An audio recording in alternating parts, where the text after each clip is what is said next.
All right, everybody.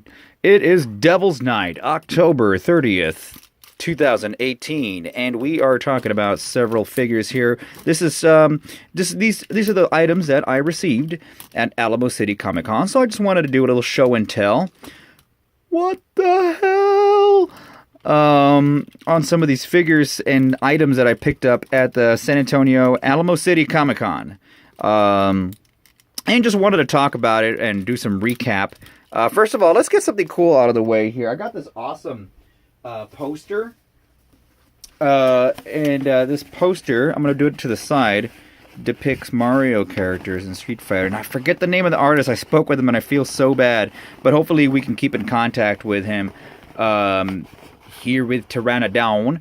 And yeah, he's got some pretty nice artwork. He did one of the posters for the Alamo City Comic Con with a lot of it's like what do they call them, mashups.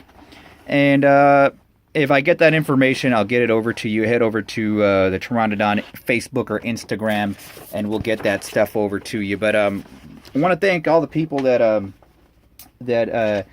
gave me the opportunity to actually. Well, I'm not gonna thank anyone because I wasn't an exhibitor or anything. I just went as a guest, and I went over to meet some people. I went over to Casey Orr's table because Casey does have the new Pteranodon Media Rigor Mortis action figure, the officially licensed Rigor Mortis action figure, and we'll be making they are in limited quantities. I'll be making some more soon, and I'll be doing a review of them too, the new SOG figure. The other thing I wanted to talk about, let's see, who did I run into? Well, Matt Frank, the great and awesome Matt Frank was there. And I don't really like to go and talk to celebrities, but I saw a few. That's just my thing. I mean, I used to go to Comic Cons back in the early 90s, late 80s. Back when it was about comic books. And that's what I wanted to talk about today. Some of the stuff that I got. Yeah, of course, I'm a toy fiend, so I have to get toys. But let's get the comics out of the way. Now, these, and this is the sad truth about the Comic Cons, no one's going there for the comic books anymore. One vendor was selling a bunch of these at a real nice price. And I'm talking about a real steal. So that's the first thing that I picked up were some of these comic books here. And these are, this is a bunch of Marvel Ghost Stories, and I flipped through all these, and I thought it'd be great to check out some of the stuff that I may be or may not be familiar with already. But there's some pretty cool Ghost Rider stories in there as well.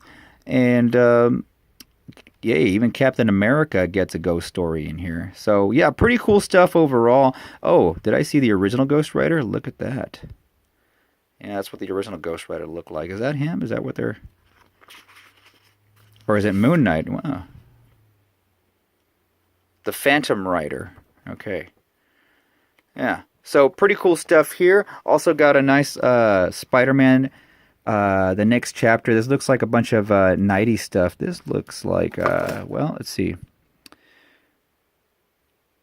It does look like a bunch of 90s stuff, or it could be, it looks like oh geez, what's his name? Is it John Romita Jr.? But anyway, I picked this up along with another pretty cool, and with the theme of the horror, October Halloween stuff. Legion of Monsters.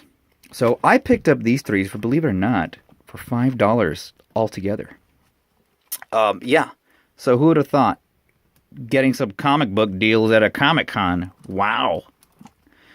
But I also got myself a pretty nice little deal with Transmetal Megatron over here. And he's in pretty decent condition. And I picked him up for around $30. And I was very close to actually buying him with the package for somewhere in the hundreds, but someone cut me a pretty good deal, and I'd like to thank that person whose name I forget, but this was an awesome find, and I'm glad I finally got him. Now, here's another cool... I'll save this for later. You've all seen these reaction figures here. I got a whole crew I got these already, but... Each one of these cost me $2 a piece. So, yeah, it's a shame that people are getting rid of them, but I personally enjoy these, and I think they go great with my old school Star Wars figures, and it's good to have some spares to actually open up. Next, Sectars. I forget his name, but I had this guy when I was a kid. Amazing figure. The Sectars were these. This guy's about like over 6 inches, maybe about 7 inches. He's a little sticky for some reason, so I got to use some Goo Gone or something on him. Maybe just give him a little bath, a toy bath. And these guys would come individually packaged, or they'd come with these beasts that they would ride on. They were giant insects. This guy came with a giant spider, and you would ride on him, and you would put your hand inside the spider's butt, and it puppeteer it. You could puppeteer the spider's leg. Really, I used to creep out my parents and my grandma a lot with that. And I remember buying this originally in Houston, Texas, when we were visiting family in Houston. We stopped by a store which I believe was called Best Products, and I remember my dad. I wanted to buy Mongor, the goat demon from Thundercats, and my dad said, "Well, it's too demonic. Here, how about this?" I guess he felt this was less demonic. But I always liked these Sectors characters. And yeah, look, I'm not that much of a fanboy of them to know the name religiously. And I'm not going to bother to Wikipedia it. But I thought this guy was cool. He goes well with your other figures. I used to put him next to Mumra and Skeletor. Though I don't remember ever owning this part. Maybe I just lost it. So it's pretty cool to get. If this part does belong to him, I'll have to look it up, but it's pretty cool that it came with it, because mine figure didn't have this. And maybe I opened it up and just lost it right away, but maybe one of these days I'll pick up that giant spider and build up a proper Sectors collection. But yeah, look at the articulation back then. This is basic, it had that where you can ride. So for